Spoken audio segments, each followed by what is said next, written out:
is always whatever form this moment takes. And this moment always appears in front of you. That is, and it assumes a certain form, a room with people in it. And then you walk away and suddenly this moment assumes a different form, a street with cars. And here you are the space for this, there you are the space for that. And it's continuously the present moment. Only what appears in it changes.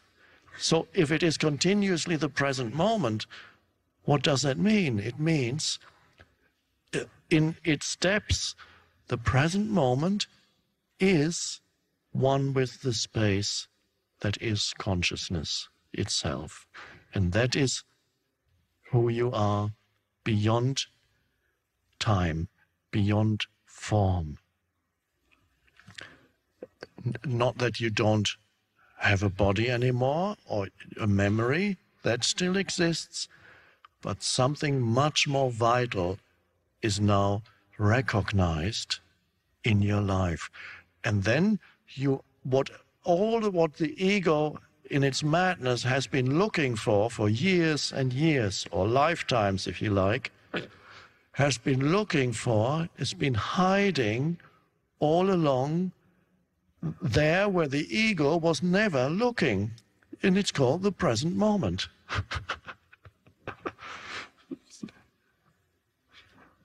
What an irony. It's been here all along, but I didn't know it. That's why I use the analogy somewhere of a beggar sitting on a box. So, can you spare time, spare time? And then until one man says, have a look what's in this box you're sitting on. Oh, it's full of gold. But you never looked here. You always looked there. Little scraps. I need this. I need this. Oh, now I feel more fulfilled. Now I know who I am because I bought this shirt, because they told me, if you want to be an individualist, buy this shirt. Then 1 million people run to the shop, buy the shirt, and then they put it on. Now I know who I am, but it doesn't last for very long. It lasts for half an hour, and then you need something else to tell you who you are in some form of other. So to have continuous access to that dimension of where you are yourself, that which is the fullness of life, as Jesus called it. I want you to have life, and I want you to have abundant life, is one translation of what he said. Or he said, I want you to have life, and I want you to have the fullness of it. Fullness does not mean lots of things. You can have lots of things or not many things. It's irrelevant. I'm not saying get rid of your things. If you want lots of things, it's fine. If you look for yourself in the lots of things, it's frustrating and it's suffering.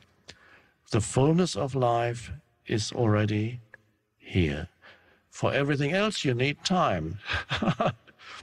For everything else, and that's not a problem. For everything else, you need time. But for being yourself, for encountering life beyond form, you don't need time. In fact, time is the one obstacle. It is here and now. And to have continuous access to it, you need to come to a relationship with the present moment that is friendly. And the ego, of course, can't do that. You need to see that this is all there ever is, so I might as well make friends with the present moment, because there's never anything else.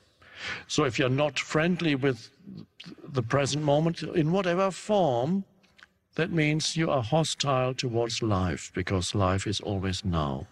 If your basic state of consciousness is hostility towards now, or reducing the now to a means to an end, this moment is only important because it enables me to get to the next moment.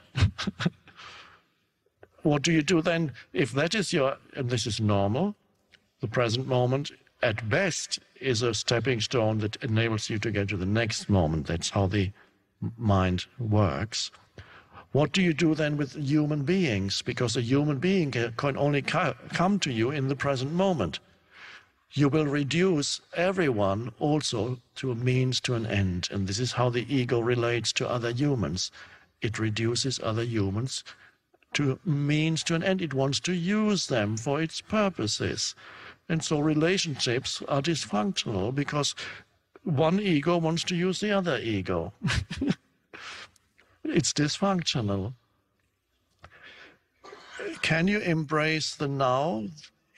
The now, no matter what form it takes, and say, well, I might as well be friendly with this because this is all there ever is. It's called life. At the moment you say, okay, this moment is life. Even if I go out and get drenched in the rain, if it rains and I can't find a taxi, and then something else happens, but it's life. This moment is life in form. And if you accept that, you're aligned internally. You're not saying, I don't agree with this moment as it is. It really should not be like this at all. If I were in control, this moment would be different. So completely out of alignment is the ego with now. You enter into alignment with now. You say this is as it is, and then immediately something opens up that is deeper than the form of this moment, and that's the inner space. By accepting the form of this moment, you become what you already were before, what you already are timelessly, the space for this moment. So then the dimension of space opens up and you feel there's something here that is actually not affected by whatever happens to be happening here, or even here in the head as thought, or in the body as an emotion. There is something vaster, far deeper than anything that could happen in the world of form. But you can only live permanently in touch with that if you don't make the world of form into some kind of enemy, obstacle, or reduce it to something undesirable. So you have to become friendly with the world of form in the present moment to have access to that which is beyond form. And that is who you are beyond your personal history, the eternal presence, the eternal, timeless space for the world. And then you can, for the first time, really enjoy the world.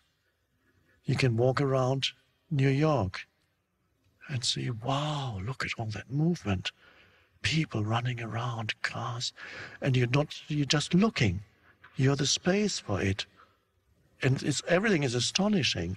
You just look like a little child because you're not interpreting. You just enjoy the movement of form because you're connected with something deeper that's form. And then you're at peace, whereas everybody else is running around. And you say, wow, this is good. Life is good. And action can arise out of that also. If action is needed, it comes out of that vaster, unconditioned space. Because that space is also true intelligence. The mind is a tiny aspect of the vast intelligence that is really formless, non-conceptual intelligence. Nothing to do with what you acquired in the past. That's where wisdom arises. That's where realization arises. That's where insights arise. Out of that space, the space of yourself, the space of now. And that's the secret of human life. And that's the liberation from being trapped in the world, being trapped in your mind, being trapped in time. Which doesn't mean the world and your mind and the time won't go on. They have their place too. And yet you are beyond. And you can participate and be beyond and participate. If you don't want to participate, it's fine too. You can sit under a tree. But I would recommend that you go to India for that, because then people will feed you, because you immediately become a holy man or woman. Here they will take you away. So continue to participate in life. Thank you.